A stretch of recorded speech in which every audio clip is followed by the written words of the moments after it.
What's up, Richard? Tim Moose here. Now, 2025 saw lots of really good directors, sinking their teeth into their first feature film. Because it's always cool seeing directorial debuts. Like some of the best directors in the business, like Quentin Tarantino, Spielberg, Scorsese, they've all had decent directorial debuts, and 2025 was obviously no exception. So here is my official top 10 favorite directorial feature debuts of 2025. Number 10 is Chris Stuckman for Shelby Oaks. Now, Shelby Oaks, of course, was an interesting horror film that Chris Stuckman directed. Obviously, Chris Stuckman came from a YouTube background, and it really showcased that it's really cool to see YouTubers really branching out into the director space. We of course had the director to Talk to Me. The guy who's doing the upcoming Backrooms is also from a YouTube background, so it's really cool to say the least.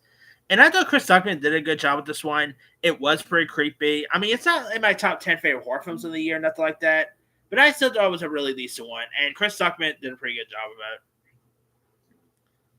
All right, coming in at number 9, I'm never good at pronouncing his last name too well, but number 9 is Michael Angelano, who you might know from Sky High fame.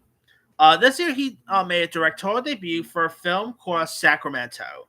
Where of course a free spirit Ricky suddenly reappears in Father to Be Glenn's life, and they form like a best friend. And the two former best friends embark on a road trip from LA to Sacramento. Michael Angelano, of course, both starred and directed the film.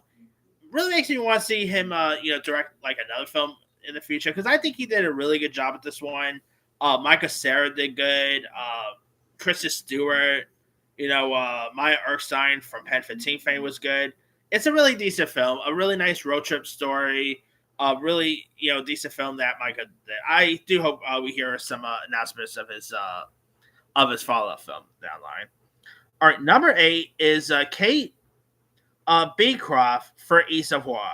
East of War was a really good love film. It came out back in August, and it stars real life mother and daughter Tabitha and Portia Zemega, and of course it's where like after the death of her husband, this young tattooed rebellious horse trainer wrestles with financial insecurities and unsolved grief here, while also dealing with her family as well, and a couple of other people, like a couple of other youngsters and stuff. It's a really decent film. Great performances by Portia Zemega. I mean, the script is really good. I never really heard of Kate Beecroft before, but after seeing this, I do hope I'm really here to see what her next film's going to be. That's the thing about directorial debuts. Once their directorial debuts hit out of the park, you're interested in seeing what their next project's going to be. All right, number 7, I'm going with Mary Bronstein for If I Had Legs, I'd Kick You. Great year for her, by the way, because her and her husband also was a writer on Mari Supreme. So really a cool year for them. If I Had Legs, I'd Kick You is a really nice film that she directed. Of course, this movie came out of Sundance, and of course came out in theaters back in October. Rose Byrne did a great, she gave a really good, really got a good performance out of Rose Byrne here. It's such a really decent one. A$AP Rocky was also great in this here. I think she also wrote the film as well too. So there's that. It is of course she worked on the film with her husband as well. It is a really good one. If you guys haven't seen it, give that one a go. All right, number 6 is Sophie Brooks for Oh Hi. Now of course Oh Hi, a really nice little rom-com. Molly Gordon, Logan Lerman was really good in this one. This movie also came out Sundance. That's also the thing about Sundance. Always lots of directorial debuts pretty much make their premieres at Sundance. So yeah, majority of the films on this list came out of Sundance as well. So yeah, I'm really curious to see who's what rising star has a new Sundance film coming out this year, But Oh Hi, if you guys haven't seen it, give it a go. I mean, like I said before, it's like Misery if it was a rom-com. That's why I got with Oh Hi. All right, number 5 is Scarlett Johansson for Eleanor the Great.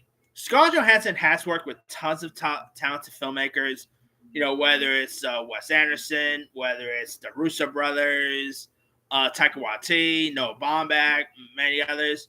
So obviously she had pretty much had her hand with the directing business.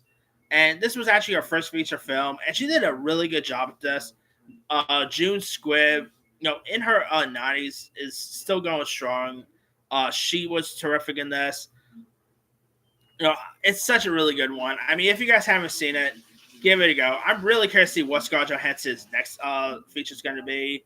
Although she might be occupied, in front of the screens though, because she's also going to, obviously she is going to be in the new Exorcist film. She's supposed to be in the new Batman sequel, so she's probably going to be more occupied in front of the screen than behind. But I am curious to see if she's going to make another feature behind the camera there. Hey, maybe she could direct an MCU movie. That could be pretty cool. Anyway, number 4 is Micah Shanks for Together, another film that came out of Sundance. I know Micah Shanks did a really good job with this one. I mean, he does have another film he's doing. I forgot the name of it, but I think it's also supposed to be from A24, if I'm not mistaken. So there's that. Together was a really decent one. Dave Franco, Alistair Brie was great. Micah Shanks did a great job directing this one. I mean, it's such a really decent film. Really decent, creepy body horror movie. It's a really good one if you guys have seen it. All right. Number 3 is Andrew D. Young for Friendship. Now, this one actually came out TIFF, I'm not mistaken. But Friendship is a really good film. Of course, a really, weird film about, a guy whose obsession with his, neighbor and all. Tim Robinson's great. Paul Rudd. I'm really curious to see what Andrew D. Young's next, follow-up's going to be, because he did a good job with this one. If you guys haven't seen Friendship, it's on HBO Max. Give it a go. It's a really good one. All right, number 2 is Drew Hancock for Companion. Now, what you might not... Now, this is not directed by Zach Krieger, who, of course, just gave us Weapons. But of course, this is actually directed by Drew Hancock here. And he did a really good job with this one. Really directed the actors perfectly in this here. I mean, if you'll be mistaken if you actually thought this was directed by Zach Krieger, because definitely, obviously, they really put Zach Krieger's name on it a little bit. But hey, Drew Hancock still did good with this one. I am really curious to see what his next project is going to be, because I'm sure he's going to do great with his next project. So, yeah, Companion, Sophie Thatcher, Jack Quaid, who else was in this one? Lucas Gage. He has some really good cast members in this one. And my number 1 favorite directorial feature debut of the year is Sorry Baby. Of course, directed by Ava Victor. Ava Victor, of course, both starred, directed. I mean, she did it all with this one. It is such a really good film. Great. Ava Victor gave such a good performance, an outstanding breakthrough performance as well. Naomi Ackie, Lucas Hedges. It is a really interesting film from A24. Again, another movie that came out of Sundance. That was pretty decent too. So, yeah, if you guys haven't seen Sorry Baby, give it a go. Really curious to see what Ava Victor's next project is going to be here. Ava Victor, of course, recently just got a Independent Spirit Award nomination for this as well. Well deserved there. So, yeah, if you guys haven't seen Sorry Baby, give it a go. You won't be disappointed. But that's pretty much it there. Here is my quick rundown. Number 10, Chris Stuckman for Shelby Oaks. Number 9, Micah Girano for Sacramento. Number 8, Kate Beecroft for Issa War. Number 7, Rachel Bronstein for If I Had Legs, I'd Kick You. Number 6, Sophie Brooks for Oh Hi. Number 5, Scarlett Johansson for Eleanor the Great. Number 4, Micah Shanks for Together. Number 3, Andrew D. Young for Friendship. Number 2, Drew Hancock for Companion. And number 1 is Ava Victor for Sorry Baby. Now, a couple of honorable mentions I like to include. Aziz Ansari for Good Fortune is a really good one.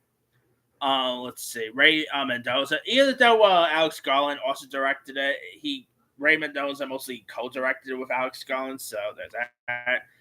Finn Wolfhard and Billy Bragg for Hell of a Summer. I'm really curious to see Finn Wolfhard's Iron Hands remake. That's gonna be pretty cool. Say, let's see, Tracy Lyman for Bob Trevino likes it. Alex Scarfman for Death of a Unicorn is another good one. I mean, there's some other really decent directorial debuts this year. But let me let you guys. What is some of your favorite directorial feature debuts of 2025? Draw comments below. Don't forget to like, subscribe, hit that bell for notification. This is Sammy Sire.